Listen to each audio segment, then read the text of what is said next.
함께 사도신경으로 신앙 고백하시겠습니다. 나는 전능하신 아버지 하나님 천지의 창조주를 믿습니다. 나는 그의 유일하신 아들 우리 주 예수 그리스도를 믿습니다. 그는 성령으로 잉태되어 동정녀 마리아에게서 나시고 본디오 빌라도에게 고난을 받아 십자가에 못 박혀 죽으시고 장사된 지 사흘 만에 죽은 자 가운데서 다시 살아나셨으며 하늘에 오르시어 전능하신 아버지 하나님 우편에 앉아 계시다가 거기로부터 살아 죽은 자를 심판하러 오십니다. 나는 성령을 믿으며 거룩한 공교회와 성도의 교제와 죄를 용서받는 것과 몸의 부활과 영생을 믿습니다. 아멘. 우리 찬송 352장 십자가 군병들아 주 위에 일어나, 찬송가 352장 우리 함께 찬송하도록 하겠습니다. 찬송가 352장입니다.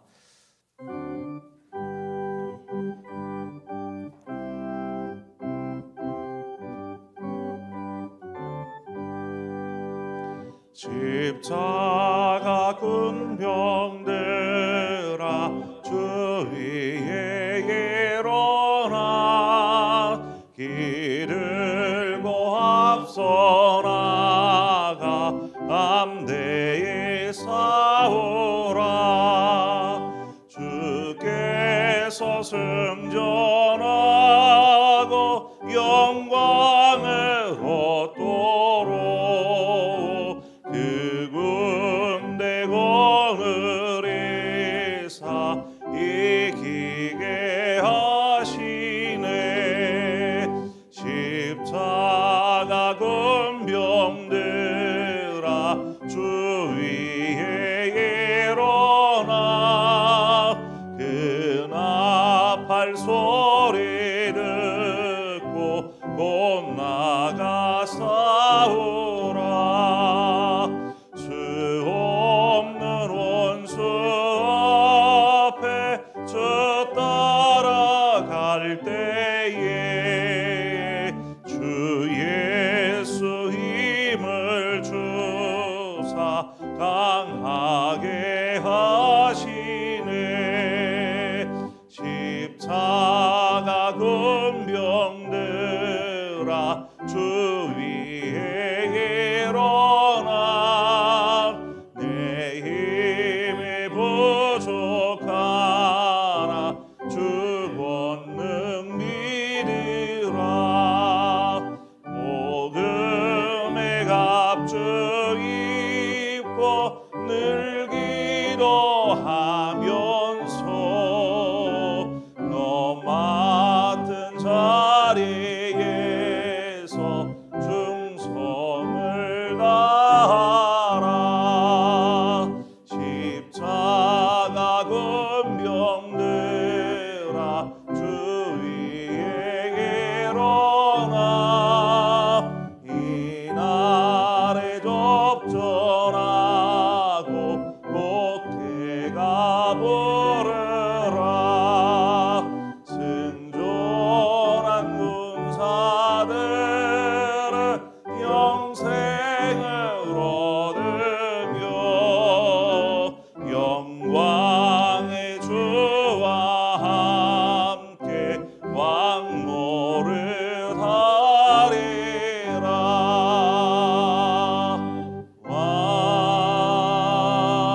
아멘.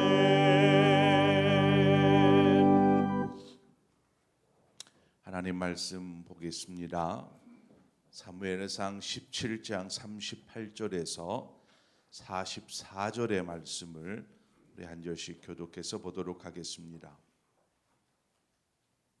사무엘상 17장 38절에서 44절의 말씀입니다.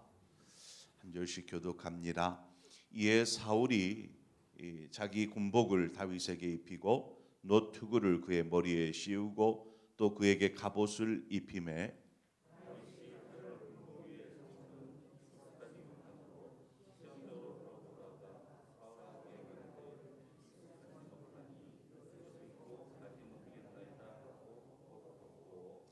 손에 막대기를 가지고 시내에서 매끄러운 돌 5을 골라서 자기 목자의 제구 곧 주머니에 넣고 손에 물매를 가지고 블레셋 사람에게로 나아가니라.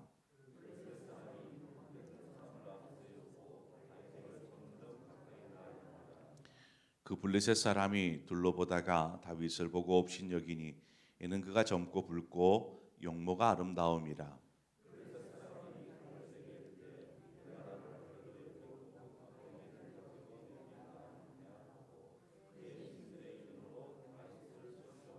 함께 읽습니다. 그 블레셋 사람이 또 다윗에게 이르되 내게로 오라. 내가 네 살을 공중의 새들과 들짐승에게 주리라 하는지라. 아멘. 드디어 다윗이 이 사울 왕으로부터 이제 골리앗과 싸울 수 있도록 허락을 받았습니다.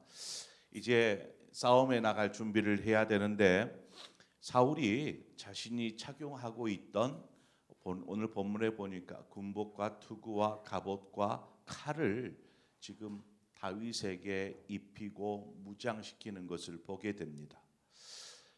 여러분 사울이 왕으로 기름 부음 받을 때 택함을 받았을 때에 그때 보면 사울의 신체가 다른 사람보다 어깨 위만큼 컸다라고 성경은 기록하고 있습니다. 그래서 사울이 굉장히 큰 사람이다라는 것을 알 수 있죠. 그러한 사울이 입었던 옷을 이 소년 다윗이 입었다. 여러분 어떨 것 같습니까? 그게 맞겠습니까?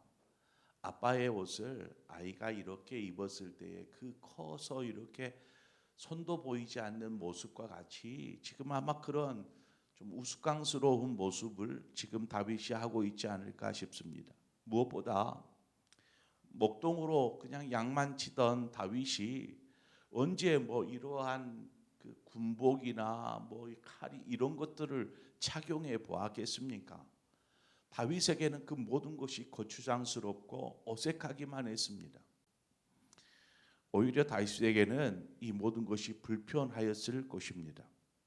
만약에 그 상태로 싸움에 나갔다가는 지금 그 모든 것들은 오히려 싸움을 방해하는 요소가 되었을 것이죠. 이에 다윗은 저는 이거 못 입겠습니다 하고 입고 있었던 것들을 다 벗어버립니다. 40절에 보니까 손에 막대기를 가지고 시내에서 매끄러운 돌 5을 골라서 자기 목자의 제구 곧 주머니에 넣고 손에 물매를 가지고 블레셋 사람에게로 나아가니라. 자, 지금 다윗이 어떠한 모습으로 블레셋 사람 골리앗 앞으로 나아가고 있습니까? 다윗이 지금 막대기를 들었습니다.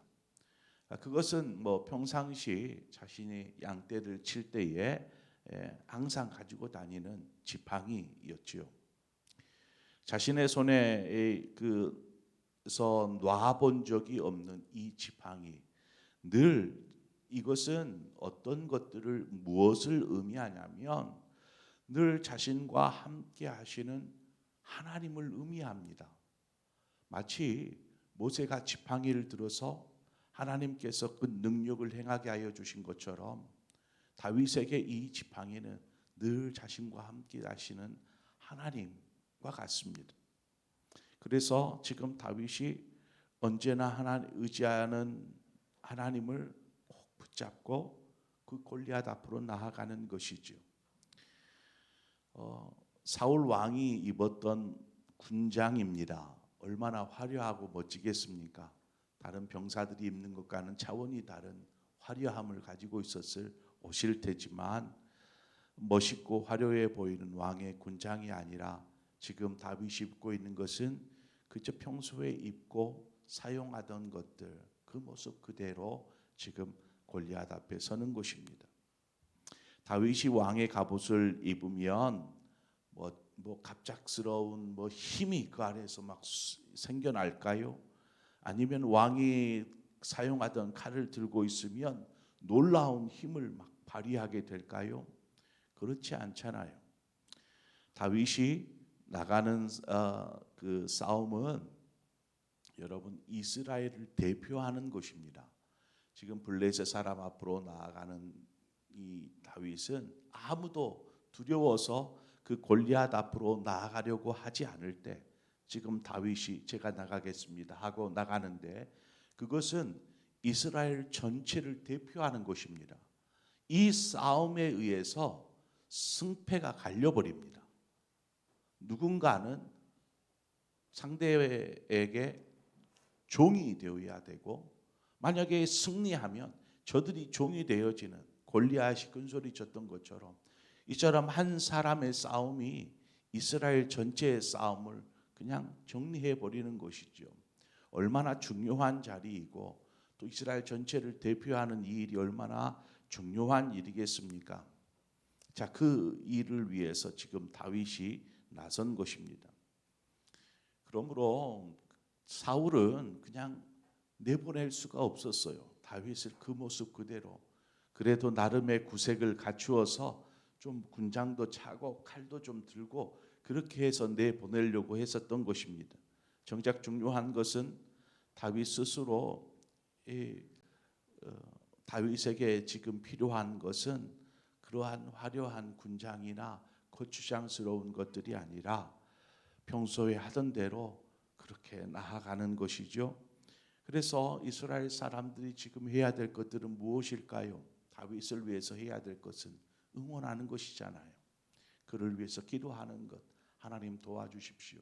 믿음 안에 담대히서 갈 수 있도록 저 소년에게 힘을 더하여 주십시오. 하는 응원이 필요하지 않겠습니까?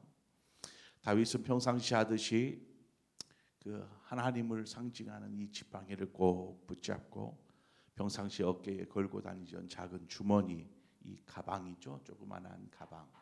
거기에다가 돌멩이 5을 골라서 집어넣습니다. 그리고 돌멩이를 던질 수 있는 이 물매를 이제 손에 이렇게 들었습니다. 여기서 뭐 물매는 전쟁에서도 종종 사용되어지는 무기입니다. 여러분 물매 이거 잘 아세요? 물매를 돌린다. 저도 이런 놀이를 해본 적이 없어요. 그런데 이게 보니까 영상으로 이제 나와요. 물매를 어떻게 만들고 어떻게 사용하고 어떻게 공격하는지 이런 것들이 나오더라고요. 저도 영상을 통해서 물매질을 이렇게 하는구나 이걸 알게 되었어요. 이게 우리가 채찍질을 하면 그냥 이렇게 나무로 때리는 것하고 채찍이 확 휘어져 가지고 딱 쳤을 때 하고 그 충격이 엄청나게 다르다고 합니다. 그러니까 채찍으로 맞는 충격이 그냥 나무로 맞는 충격보다 더 큰 것이죠. 그렇죠? 그 속도와 함께 멀리서부터 날아와서 딱 쳤을 때의 그 충격. 그처럼 이 물매는 이제 좀 이렇게 길다란 뭐라고 그럴까요? 이렇게 생겨 거기다 돌멩이를 하나 이렇게 달아가지고 새총을 쏘듯이 돌멩이를 하나 달고 이것을 휙휙 돌려가지고 탁 놓으면 돌멩이가 휙휙 날아가게 됩니다. 사람이 손으로 돌멩이를 들고 손으로 이렇게 던지는 것하고 제구 물매에다가 돌려서 이렇게 던지는 것하고는 몇 배의 위력을 발휘하는 것이죠. 이 물매질이 힘이 있는 것입니다.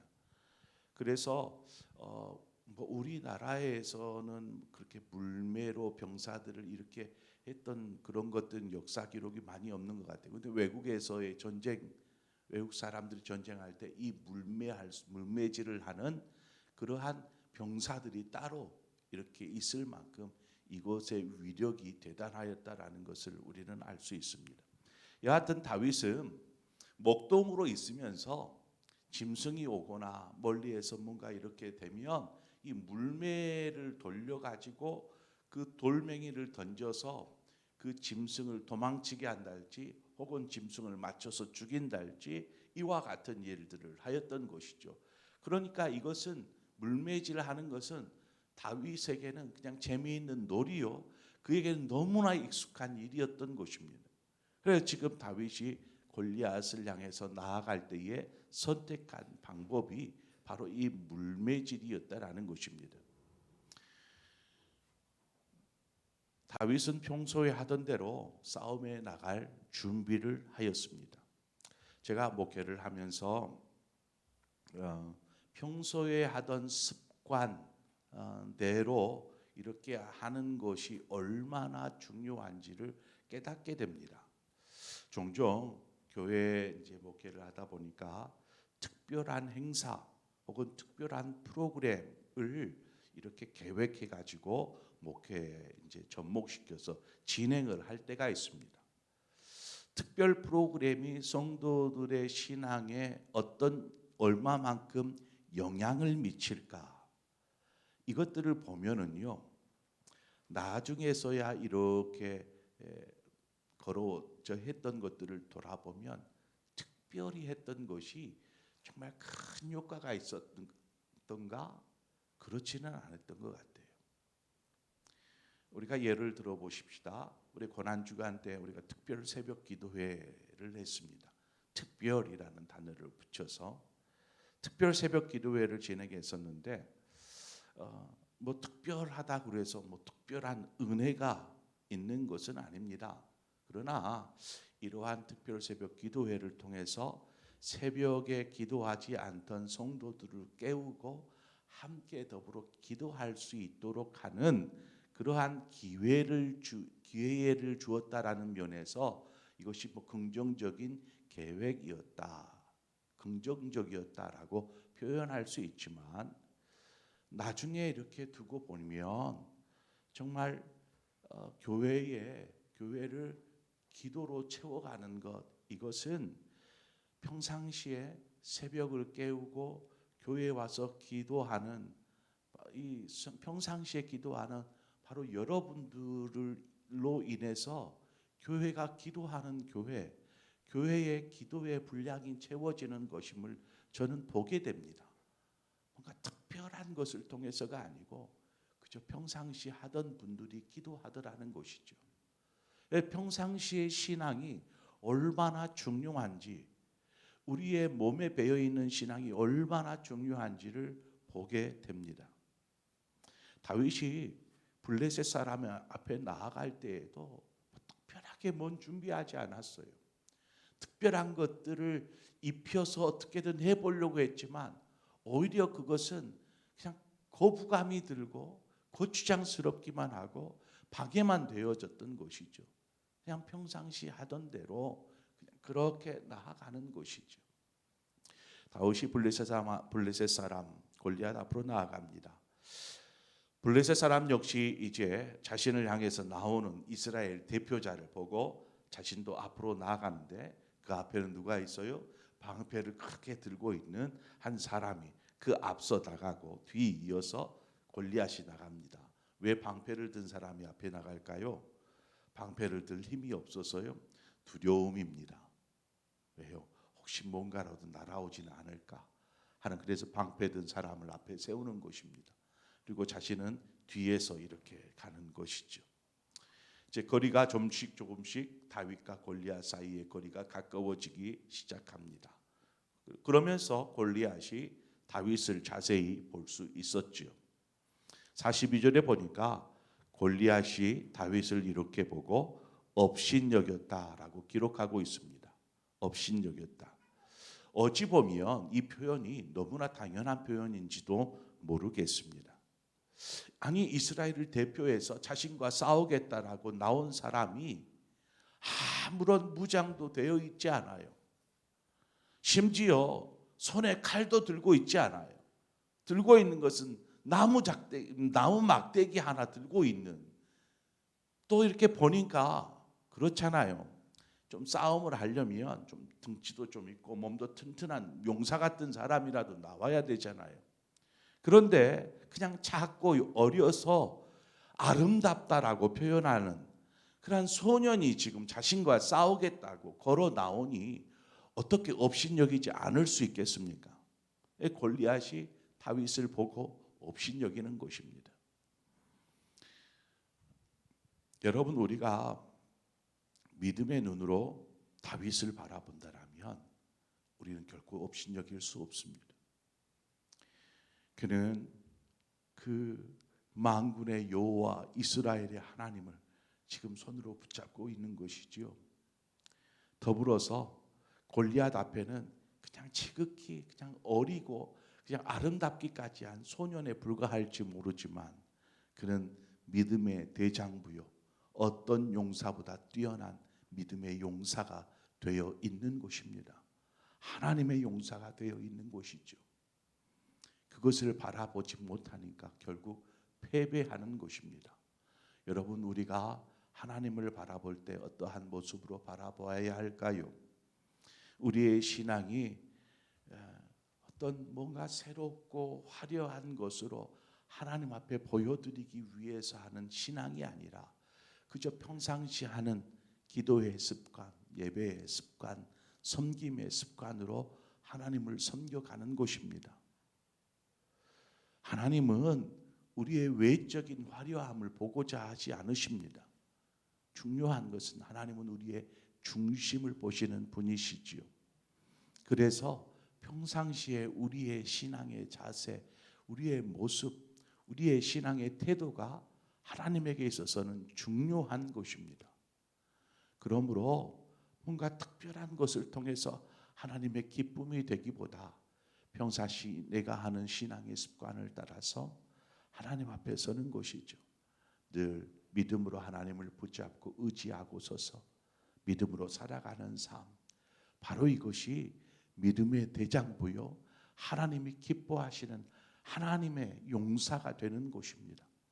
바로 저와 여러분이 그러한 신앙의 모습으로 계속해서 다듬어지고 훈련되어져서 정말 우리 찬송했던 십자가 군병되어서 예수를 따를 때처럼 우리가 믿음의 용사로서 하나님의 일들을 감당해가는 저와 여러분의 삶이 되어지기를 축원합니다. 기도하겠습니다. 하나님 아버지, 은혜를 감사합니다. 이 새벽에도 우리를 깨워주시고 불러주시고 또 하나님 앞에 서서 우리의 마음을 아뢰며 기도할 수 있도록 인도해 주신 것을 감사합니다. 하나님, 이처럼 우리가 늘상 하던 이 신앙의 습관이 우리 안에 잘 자리 잡게 하여 주시고, 그래서 우리의 이 모습으로 하나님 앞에 설 때에 우리가 하나님 보시기에 믿음의 사람이요, 기도의 대장부요, 믿음 안에서는 용사가 될 줄 믿습니다. 이러한 사람이 어떠한 어둠의 권세 앞에서 또 골리앗과 같은 삶의 문제 앞에서 담대하게 나아갈 수 있게 하여 주시고 또한 승리케 하여 주실 줄 믿습니다. 하나님, 우리 모두를 붙잡아 주시되 우리 역시 늘 주님을 의지하며 붙잡고 주님과 함께하는 삶, 신앙 되게 하여 주시옵소서. 예수님의 이름으로 기도합니다. 아멘. 오늘 이 시간 우리 함께 말씀을 생각하면서 우리는 어떻게 평상시에 주님을 붙잡고 있고 주님을 따르고 있는지 우리의 신앙의 모습들을 돌아보면서, 하나님, 우리 앞에 어떠한 적이 있고 어떠한 문제가 있을지라도 우리가 평상시 의지하는 하나님, 여호와 하나님을 붙잡게 하여 주시고 그 믿음으로 우리가 삶의 문제 앞에 맞서게 하여 주옵소서. 그때에 하나님께서 우리로 승리케 하여 주실 줄 믿습니다. 더불어서 우리 교회에 여러 환우들이 있습니다. 오늘 이 시간 우리 함께 기도할 때에 우리 환우들을 위해서 중보하며 기도하기를 원하고, 또 여러분 안에 어떤 연약한 부분이 있다라면 이 시간 믿음으로 손을 얹고 하나님 고쳐주시옵소서, 나음 얻게 하여 주옵소서 위해서 기도하시기를 바랍니다. 우리 함께 기도하겠습니다. 하나님 아버지, 은혜를 감사합니다. 주님,